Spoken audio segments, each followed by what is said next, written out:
No, got here. All right. Is it good or okay? Well, yeah. Thank you, guys. As Rachel said, I'm Cory Paszkiewics.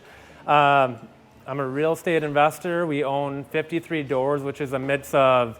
We have some single family, a lot of single families, 2 condo units, a couple duplexes, a couple 4 units, 16 unit, and a vacation rental is kind of what our portfolio consists of.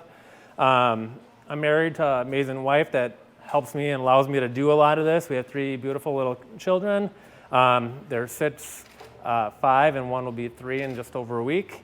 So yeah, I guess my goal really for tonight is kind of share my story with you, how I got started from starting 20 years ago to where I am today.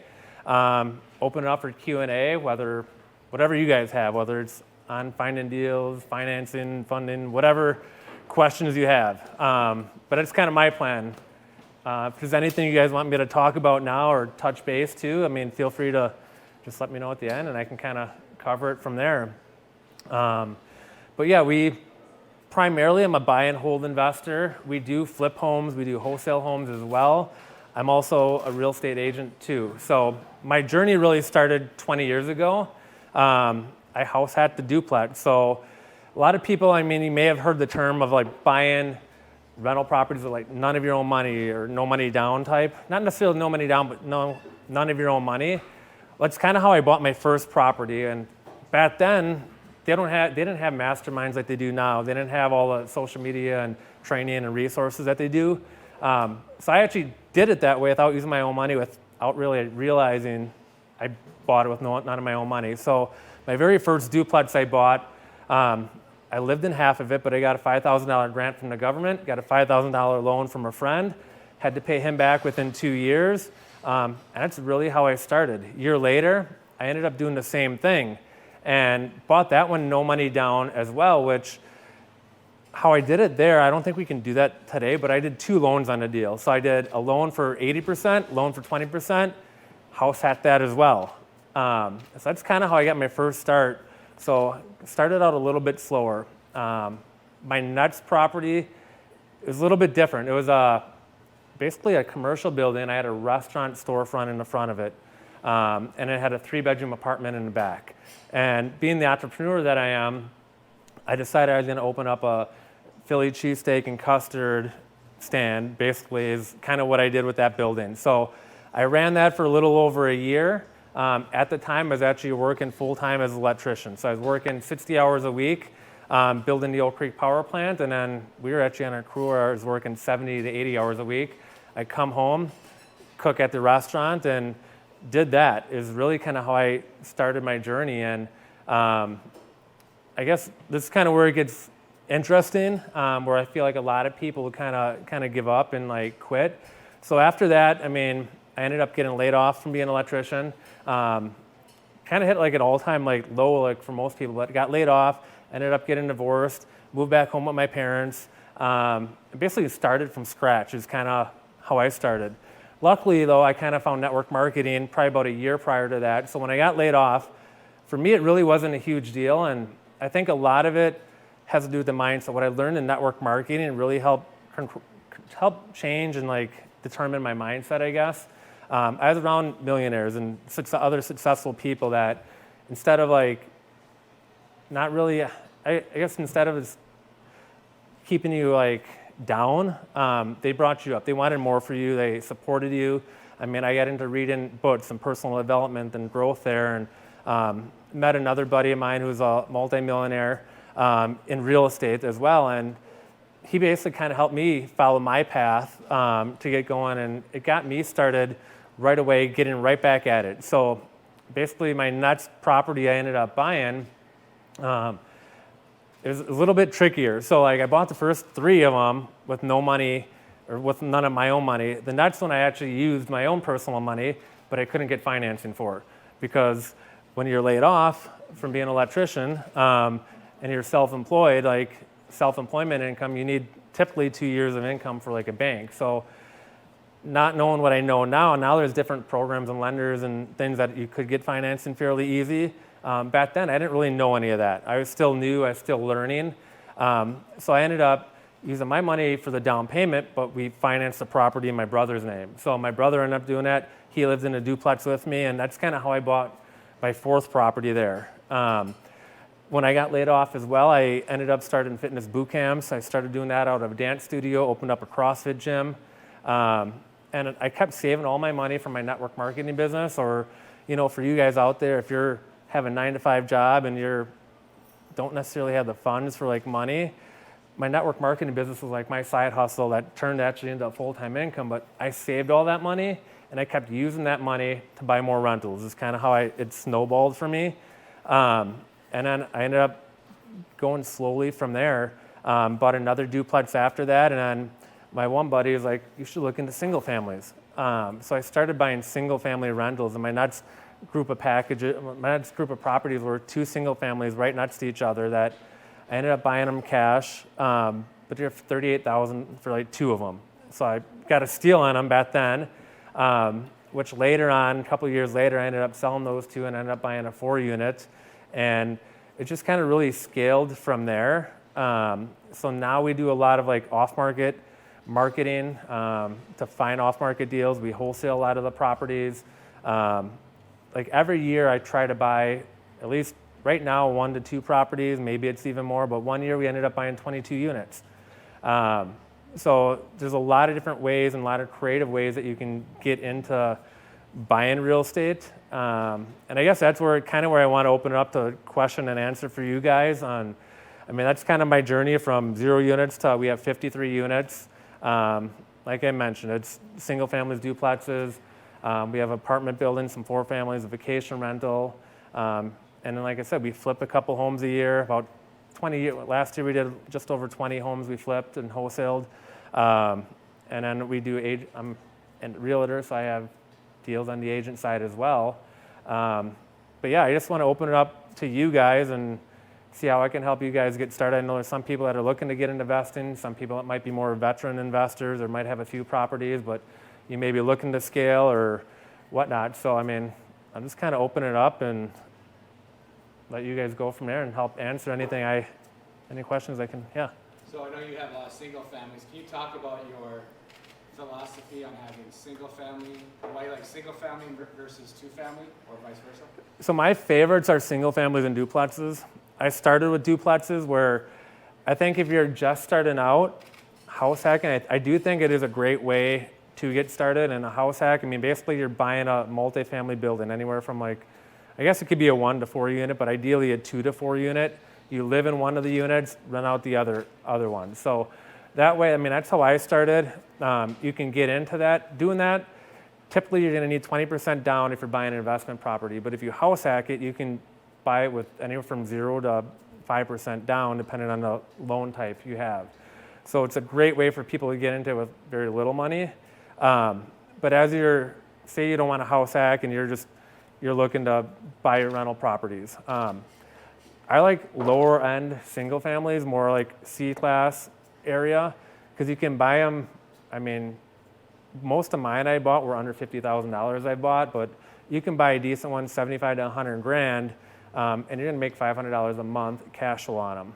What I like about the single families are the tenants, they typically take care of all utilities, they're taking care of the water bill, they're taking care of the yard maintenance, the snow removal, like all that. So the other thing about it is they treat it more like their own property. You're not sharing a big apartment building with somebody. And the single families, they want to make it their own. So they typically stay longer. We've had our fair share that, they don't always stay, and, every now and then you get a bad tenant. But for the most part, single families, they're going to be more longer term tenants. They're going to take care of the property better. And if you buy it right, I feel like you make a decent amount of money on them. Like I shoot for a minimum of $500 a month profit after all our expenses. I have some that are more than that. But that's kind of what I shoot for that. And then duplexes would probably be my next favorite, where same thing, you can get a decent duplex for 100 to 130 grand and you're making $500 to $800 a month after your expenses if you're doing it right. So, that's kind of my take on both of them. Duplexes, you can kind of do some of the same things as single families. I see people splitting the water bill in duplexes now.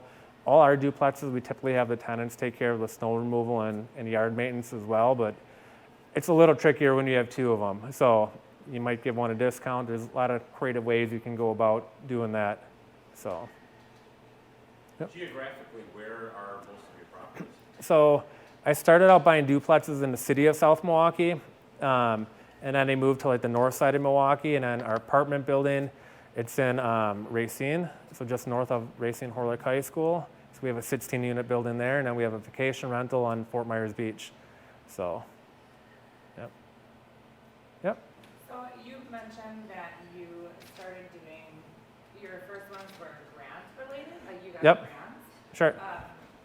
I'm curious if maybe if there are other lenders or loan people in the Yep. room, how that works with an investment property, getting grants with investment properties Yep. versus owner occupied. Sure. So any lenders here might be able to, they're probably different than when I first started. So the one I got, it was a WIDA one. I had to owner occupy the property. They basically gave me a $5,000 grant, and I had to stay there for 5 years for it to be unforgiven. Obviously I moved out of it. There's some issues. I had to refinance it down the road because of that. But initially, which was actually after like closer to the 5-year mark, but I ended up making it work, and that's kind of what happened there. But back then, I mean, it didn't matter having to refinance. I was fine. I mean, they basically gave me the option to like either sell it, foreclose it, or refinance it, and I just refinanced out of the program, and it was fine. But if you own or occupy it, my understanding is you can get them. They may be a little bit different terms now, but you do have term limits on how far you can, or how long you have to stay in there. So I guess I'm kind of curious because I know we've got a couple of lenders in the room, right? Yep. So how does that work in today's market? Because I know as a realtor, like today's market to have a primary residence. Yeah, it's actually the investment's not there right now. There's not a lot of grants that are given to investment now. You can call the city of Milwaukee and see what they do on them, but there's a lot for owner occupied. And there are some Yeah. that are not given. There's some that will stay with you for 5 years, so you either have to be in the house or not sell it or do something. But you can move out of it. You know, Yeah. it is one of those kind of things. You can move out, you can go buy your next house, you can do that. It's just on those terms. But there is a lot out there actually for people now. A lot of our programs our investors have their own down payments for people, assistance, so they can get it without money down. So they still can do that on an FHA type of loan or something. And FHA you can do 2 units, so that's a nice place to start. Yeah, mine was the duplex I bought, and I owner occupied it, so that's how I was able to get that. Oh, How are you? sorry. How are you financing a lot of your deals right now So a lot of them now, like, with the new interest rates and? yeah. everything like So a that? lot of times, like, I raise private money to like buy a lot of our deals, and we typically pay our investors a more secure investment for them. They get a higher ROI. So we primarily buy everything cash, and then I'll either refinance out. So I do a lot of refinancing out on a commercial type of loan, which they're like low, like 6.15 is like one of my lenders right now on a commercial loan. Or you can do a DSCR type of loan where it's basically goes off the properties like financial versus your own, for those that you don't know. So those are a little bit higher. I think they're 7 to 8, somewhere around that range.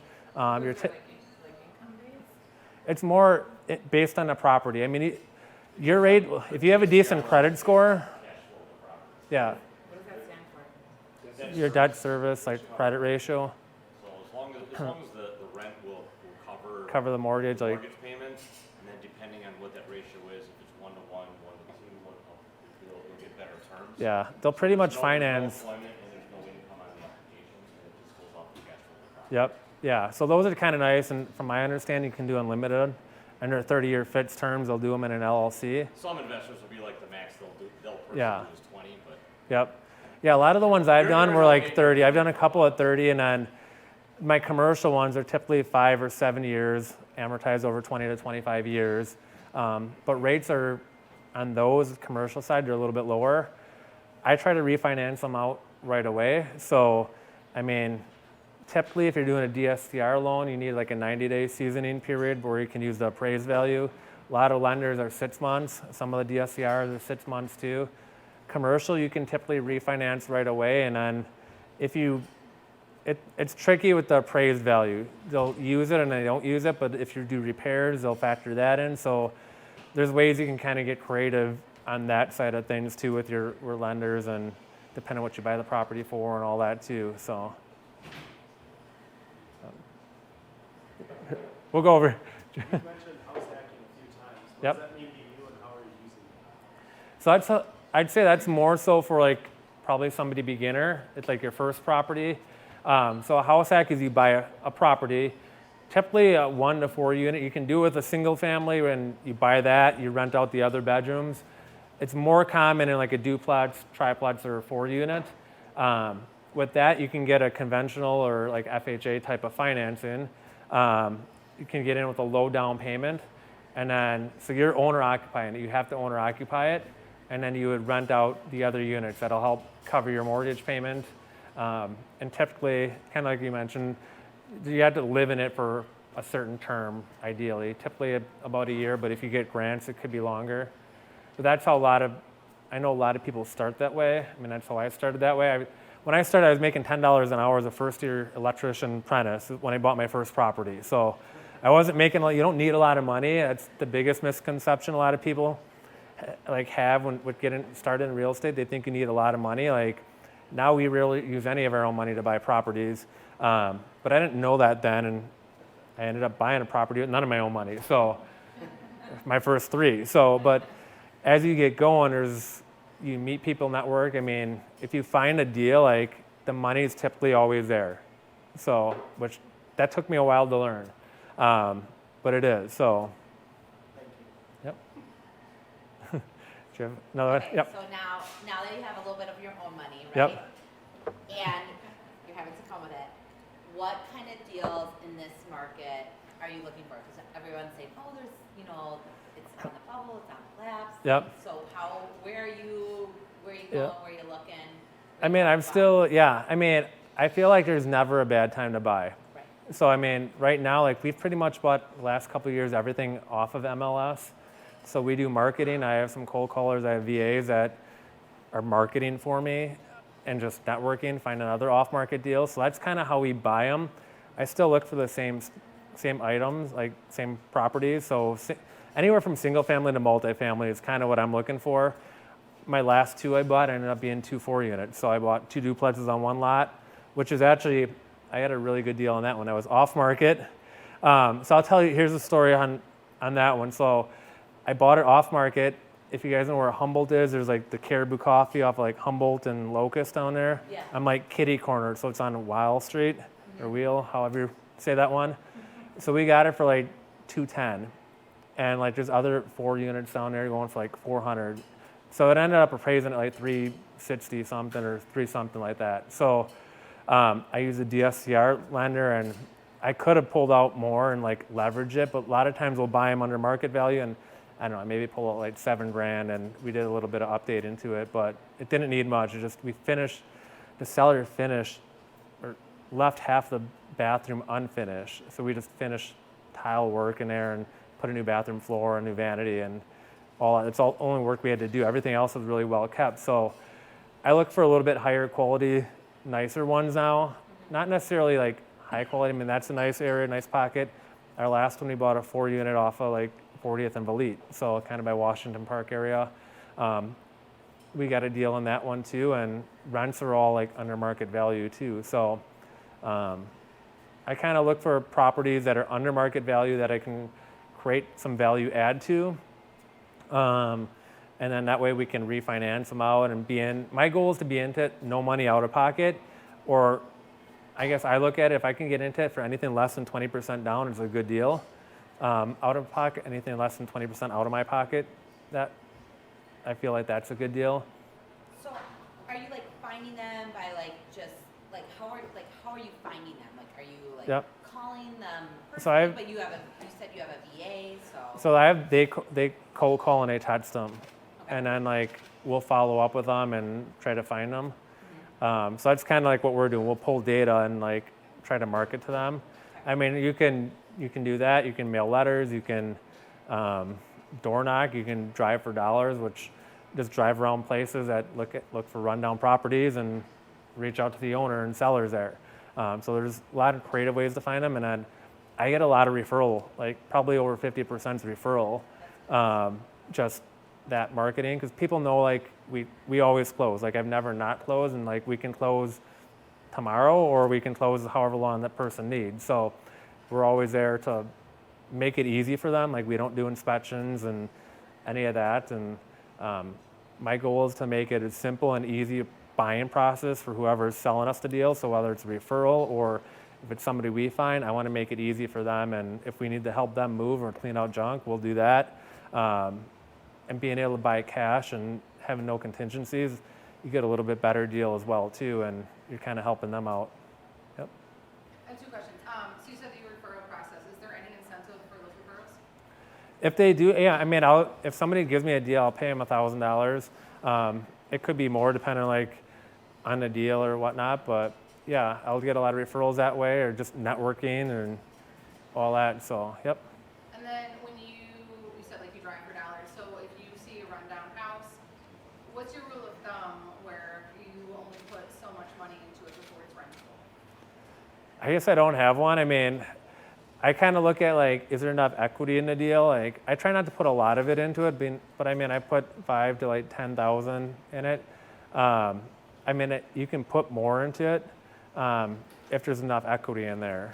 So like that one I was talking about, I mean, I would have put 20 or 30 grand into it if I needed. Actually, I got another one. So we bought one pretty close to their duplex. We basically, I don't know, bought it for like 45, 46,000. We put about 20 into it. We refinanced it. It appraised at like 170 something, and I pulled like 50 grand out tax free. So like that one, that's probably the most we've ever put into one. So we put a little over 20 it was in that one, and then that one had a few other repairs like this past year that we had to do. So we probably put another like 6 or 7 grand into it because it was like an older house, but it's a solid area. And yeah, so I made sure there's enough equity in there. Like, I guess I'm not afraid to put money in. I mean, you could buy a house for 5 grand, and if I have to put 50 into it and it's worth 100, I mean, that's a good deal too. So it's kind of what I look at the big, I don't know, we don't over leverage any of our properties. So we try to have, I don't know, close to, 60, 70% equity in or leverage in them, if not more on some of them. So. Do you manage all of your own properties then, or do you do? Primarily, yeah. I do have a couple management companies that have a few of them, and kind of working out and building my own. So like, we just hired my wife's friend to do like a lot of our book work and all that. That's the part I hate. Like I like going to the property and seeing what needs to be done, and I have a lot of like contractors that do the work. I hate showing, like renting it out and marketing the property for rent, and I hate doing the paperwork side of things. So, yeah. I know. Well, now I have a transaction coordinator, so she helps with all that. Yeah. But I used to do it like, it's hard because I'm like, I like to get it done right away. Yeah. So like, it's hard to like step back because like I like to control it all, and like that's the biggest learning part for me. Like as you grow and you have more, like you got to kind of take that step back and realize like people aren't going to do it how you're going to do it. So like the management company is not going to be the same way as you would. Same thing with like even like the VAs we have or other people that are doing things. Like they're not necessarily going to do it the way you would, but you can train them, and you know what, they might even do it better than you down the road. So, but that's the hardest part, stepping myself back and like leaving the reins to somebody else. So it's a learning curve for me too. So I'm always learning and growing that way. Yep. This might be a redundant question, but before you mentioned that you have people are calling to find some of the deals for you. Yep. Before you said for referrals you incentivize them, but how are you paying the people who are calling on your behalf? Yep. So they're VA, so they get paid very little, I guess. So I have people in the Philippines and Pakistan that are like, they get paid for like $4 an hour, basically is what they get paid to do that. So, and then like, actually if we close on I've gave them bonuses and things like that before to like incentivize them so we get more. So they get taken care of that way too. And then we did have an acquisition guy that would get $4 an hour, and then he would get a percent of anything we'd either flip or wholesale as well. So like they are incentivized to do well. And like for that, like for us, it doesn't seem like a lot, but like for them, it's good and they get bonuses and all that. So like for them, it's huge, you know? So I look at it as we're creating more opportunity for these other cultures and people elsewhere to do that. So, yep. Since you come from a blue collar background, Yep. do you do other work yourself? Or do you I did in the beginning. So, and now like I've just met people and like every now and then I'll jump in. So I have an electrician background. You kind of learn a lot, and Ted knows he does a lot of his stuff himself too. But it's Ted. Ted's got a lot of rentals too, and he used to be an electrician like me and all that. But I did a lot in the beginning, and as you grow, it's like your time's more valuable. So, and then you meet people. So I'm always looking for like good contractors and people to work for. It's hard. I mean, you might have some good ones for a while, and then they slip up or like just drop the ball, whether it's too busy or who knows. So that's always something you want to be working and growing your network on that way too, for contractors and just people just to help make your business run more efficiently, really. So since you're contracting out the work, do you just do like blanket, same color walls for every rental, same tile for every rental kind of thing? for a lot of it, we've been starting to this year, and like now, like we rented like a storage unit, so like we keep a lot of leftover material. Every now and then, like one we just bought that the seller like painted like half the like duplex like one color, so we just kind of color match it and carried it through to make it look right.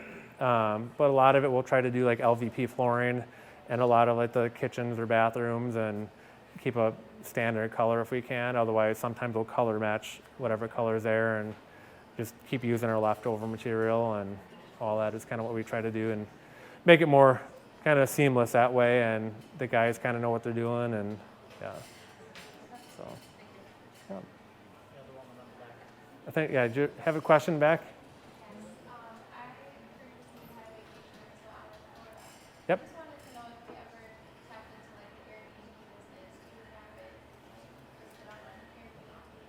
Yep. So it is set up as like an Airbnb. We make more and do better on like our other rentals than we do there. Part of it is a price point was a lot higher. So I mean, Airbnb, we have a management company down in Florida for that. So, I mean, they take care of a lot of that, but the fees down there, their management fees are like double what they are here for like a vacation rental. So we ended up buying it. We were renting it. It went up for sale when we were renting it, and that's kind of how we ended up just buying that one.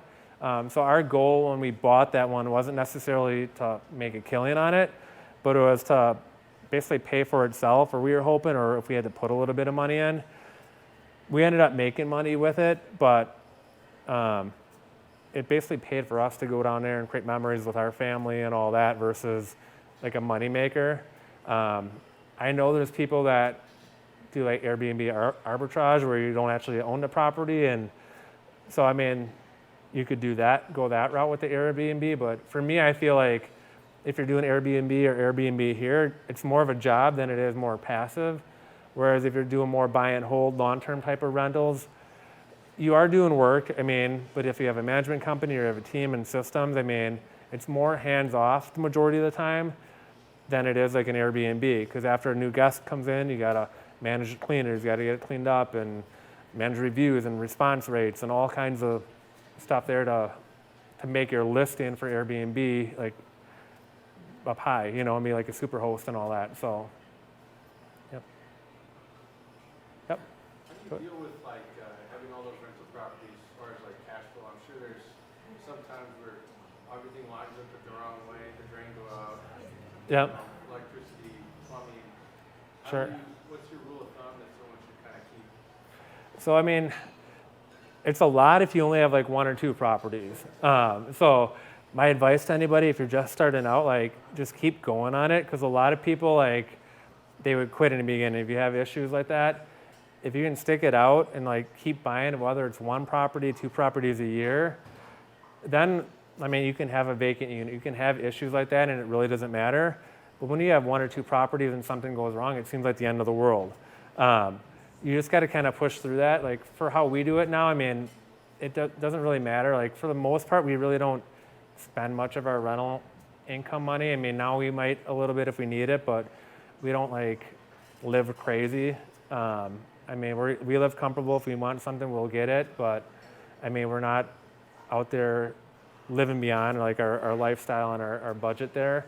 And part of that is like when I first started, I saved all my rental income. I never touched it. I used all my rental income, and I used the income from my network marketing company. I used that for down payments for more rentals. Is kind of how I started. And as you get more rentals, it just kind of grows exponentially, you know. So if you look at it, I mean, one single family rental, it's paying you $500 a month. That's $6,000 a year. Well, 2 of them, that's $12,000 a year. 3, it's $18,000 a year. You know, and so on. I mean, you get 4, 5, 6 of them, it's a full-time income for a lot of people. If you can discipline yourself and not touch that and just keep rolling it over, that's how you scale and grow and create real wealth and can become a millionaire in real estate, like fairly quickly if you're patient in the beginning. So that's what I'd recommend for anybody starting out. Be patient, don't touch the money. Just keep saving that money and use it for your properties, especially those of you that have a 9-to-5 job. I mean, that's what I did in the beginning, you know, just kept saving that. And even when I got laid off from being an electrician, I didn't really touch that income. Like, I created other businesses, you know, and I just used that income to live off of. And then I kept saving the rental income and network marketing income and just kept dumping it into more properties. So, I mean, that's how I'd recommend starting out. And then you get to a point where, you know, you have enough and you can start using it and have fun with it and enjoy it. But I'd say in the beginning, just be patient with it, and that'll allow you to scale and have more freedom down the road to do whatever you want. And you said you were how old when you started? 21 is when I got my first property, and 41 now, so. Yeah, well, I think he was in back. Real quick. Sorry. What's your rule of thumb on whether you wholesale a property or you buy it for yourself? So now my primary focus is to focus mainly on flipping and wholesaling. And then if it's a good deal, like they're typically all good deals, but like I'm only looking to buy maybe 1 or 2 properties a year. So I'm not looking to make it, like in the beginning, I was on like growth mode. So like that's the other thing. When you're starting out, like my initial goal is to get my cash flow to cover all my living expenses. So that was my primary focus. I didn't think about wholesaling. I didn't think about flipping. My eyes were set on like I got to buy rentals because if something, when I was an electrician, I mean, the economy crashed. I seen guys like lose half their 401ks and all that. I mean, I didn't want that to happen. So I wanted to have enough rentals so like I didn't have to worry about money. It covered all my expenses. So that was my primary focus. Now it's like I'll flip and wholesale homes, and then my goal is just to buy like maybe 1 or 2 roughly for the tax benefits and keep adding. Like we're at a point where we don't need to keep buying more, but we still want to keep buying more and keep building it up and leave more of a legacy for our kids and all that as well. So it just depends on the deal too, I guess. So, yep. I was going to ask, do you have one insurance provider for all these properties, or do you split it up?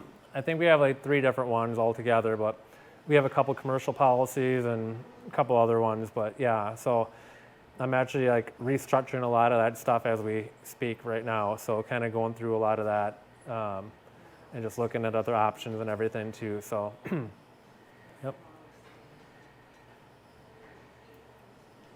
Cory, some people are buying in parts of the country where there's a lot of appreciation, a lot of Yep. growth, like Tennessee or Florida. Sure.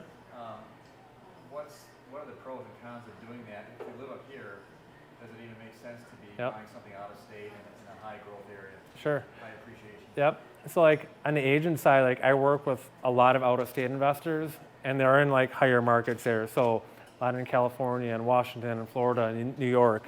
A lot of people come to the Midwest here and invest, and they're all out-of-state investors because they can't get the deals over there like we have over here. I mean, you can't buy a single family for probably like under $300,000-400,000 grand in California versus here we can buy them for under 100 like all day. I'd say the big thing is like if you're investing out of state, you want to get a good team underground. So I mean, I would talk to a couple agents. I'd make sure they're like investor agents too. So they're dealing that or dealing with whatever you want to do. So like, I mean, you're not going to go to like a luxury listing agent to help you manage like rental properties down there. So like find somebody that's actively doing what you want to do. Talk to different property management companies if they're out of state, and just build that good team down there because they're going to help take care of everything for you. I mean, they can do video walkthroughs for you, take pictures of the property. I mean, I'll do a lot of that. I always try to take a lot of pictures of properties when I'm working with other investors, connecting them with management, and just find somebody that's going to be hands-on as much as you need it if you're investing in different markets or out of state and all that. So. And in Wisconsin, would you say that, what area in Wisconsin do you like best for both appreciation and also cash flow? You know, Yep. what do you see as a good area to invest in? So I mean, we primarily have a lot of ours in Milwaukee County, so it's more, a lot of them are like a C plus area for a lot of our rentals. I like that. You're going to have more higher cash flow and a little bit of appreciation. If you're outside of Milwaukee County, more in like the suburbs, you're going to see a little bit more appreciation and like decent cash flow. So like the higher end the area, the cash flow is going to go down. So if you're looking at like A-class type areas, like nicer places, you're going to have very little cash flow, but you'll get more appreciation in the long run that way. I like going more like C, maybe even like B-class areas because you're going to get still good cash flow and appreciation as well. So that's kind of like what I like. There's not a right or wrong answer for it. So like there's some investors some people that are very wealthy that they'll lose money on like multifamily deals. They don't even make money, but they're buying it for the depreciation and the tax benefit. So like they don't care about the cash flow on it. So it really depends on the individual's goals and like what they want. For me, like I said, my goal is cash flow in the beginning. I wanted to have that cover my living expenses. Now I'm a little bit pickier and buy a little bit nicer ones, unless they're like a really good deal. That's kind of like where I'm at now, but it just comes down to your goals, your deal, what your comfort level too, but what you're really looking to try to do. So, yep. Can you explain those levels, the ABC, or what is that, like actual like a cash value?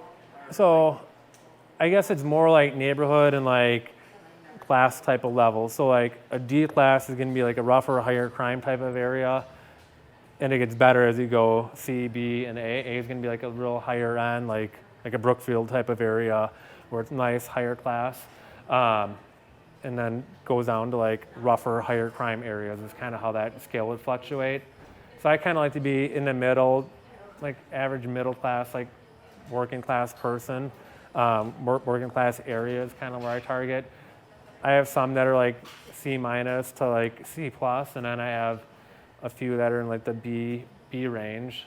And then vacation rentals, I mean, that's vacation rentals in Fort Myers Beach, so it's, I don't know, a higher class, people that are renting, pay higher rent for the vacation down there, vacation.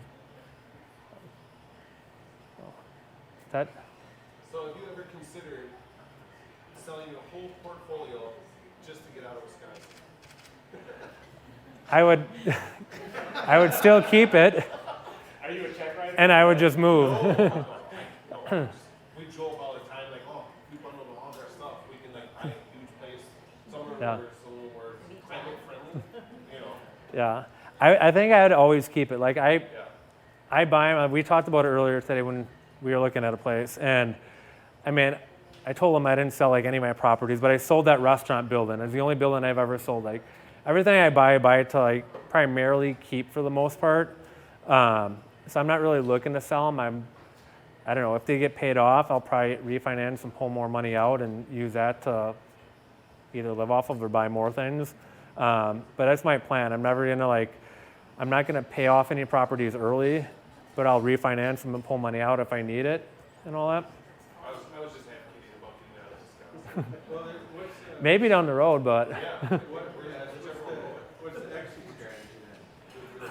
Just hold them to the account? Pretty much. I mean, I don't think it's like my retirement plan, basically our retirement plan. Like, kind of like I said, we want to leave a legacy for our kids, and like, if they want them, I mean, hopefully they want them, or have somebody else manage them. But I mean, our 60-year-old, he's like into a lot of stuff, and he'll come to like properties with me every now and then, and so they like a lot of that. So I'm hoping they'd want to continue a lot of that on, and it's just buying more and better and higher quality and scaling from there. I don't really have an exit plan. Like my plan changes, and as you get into the real estate game, like you'll notice like you're gonna have a goal, you might hit that. It's always gonna constantly change, and like some people ask me what's my goal that way. I'm like, my goal this year is to create better systems. So like I don't have a goal for like real estate. I want to be like more systematized, start pulling myself out more, and get more efficient with everything I do. So in that process, yeah, I'm gonna buy some more properties. I'm gonna flip a lot more homes.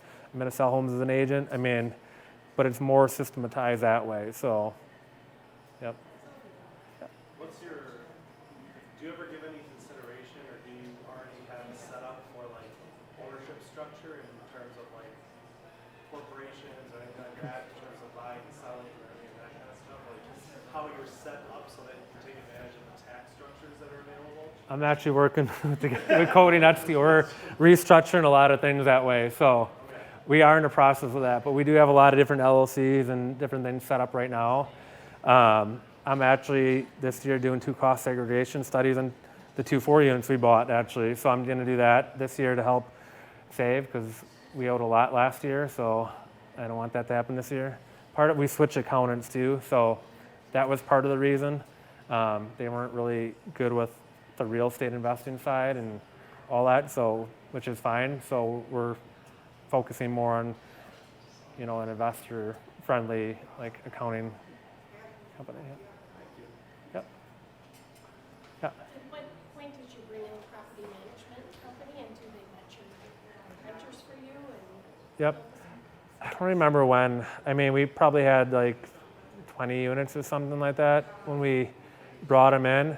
I always wanted to do it myself and like be hands-on because I didn't want to pay anybody. But as you get more, like I'd recommend doing it as soon as you can, or at least building your own team to do it as you can. I mean, if you just have one property, it's not a big deal, but if you do it early, you're getting kind of training yourself to run it as a business and being more efficient versus doing all the work yourself, because you can only do so much, and especially if you already have people that have a regular 9-to-5 job. I mean, it's hard to do a lot of that, and like, there's no way when I was working 70 hours a week as an electrician and all that, I could manage the amount of properties I have now and taking calls. So part of it's going to depend on your lifestyle and like what you have going on. But if you can do it sooner than later, that's what I'd recommend. You can, depending on your company, I mean, you can have them do as little or as much as you want. So like I prefer them to like rent and screen tenants for me. So they do all that. They typically, I mean, management companies typically charge a percentage or like a flat fee per unit or per property is what you'll see common around our area here. But they'll take care of tenant calls, screening tenants, placing tenants. Yeah, you don't have to get calls at 2 in the morning about a toilet being broke. I mean, even the ones I take, it rarely happens. So like, yeah, you're gonna get calls. But I mean, now if I get a call, like I'll just call one of my handyman or contractors to take care of it. So I'm pretty hands off that way. So that way I don't really mind that. But so, yeah.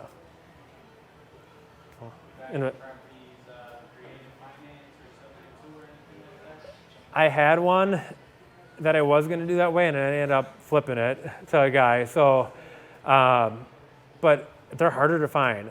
So, I mean, if you can find it, that's a great way to do it. A lot of sellers don't want to do it, or they're not familiar with it. I mean, it's great for a seller to avoid taxes and all that, and tax savings for them.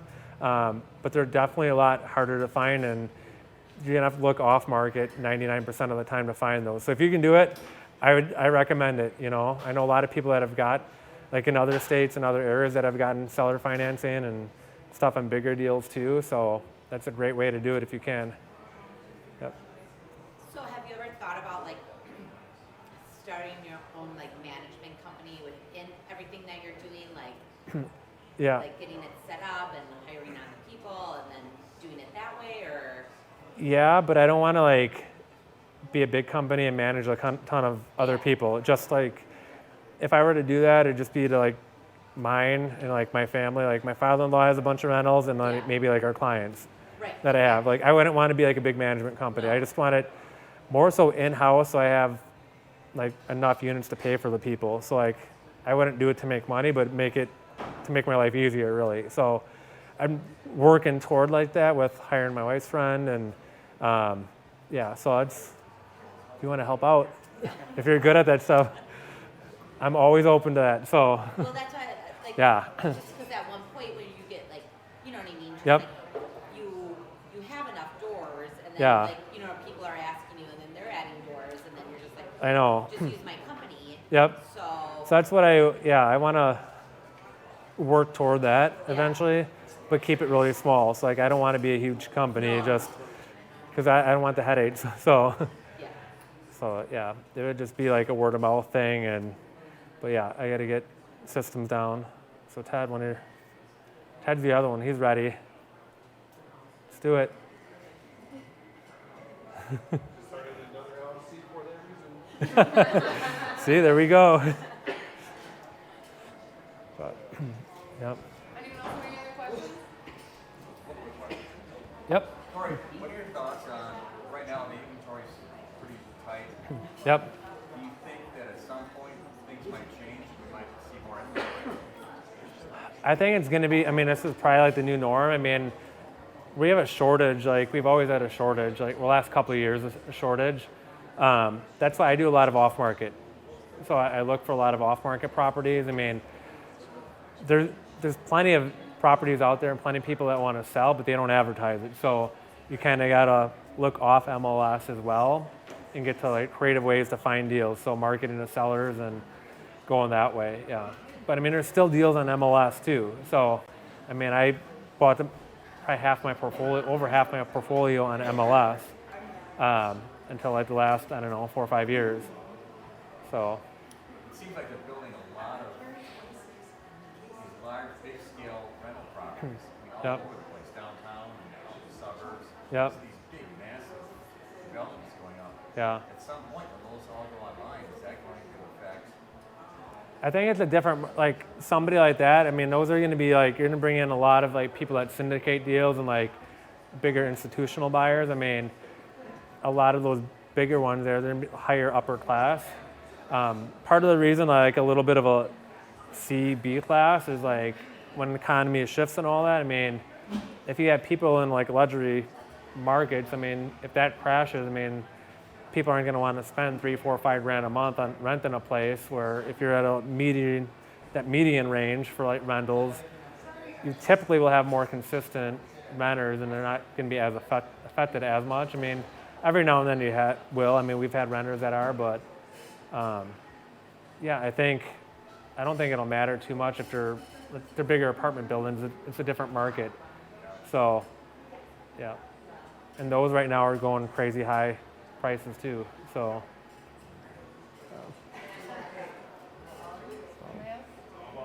right, well, thank you so much, Cory. Yeah. Well, for thank all you the guys. information. I mean.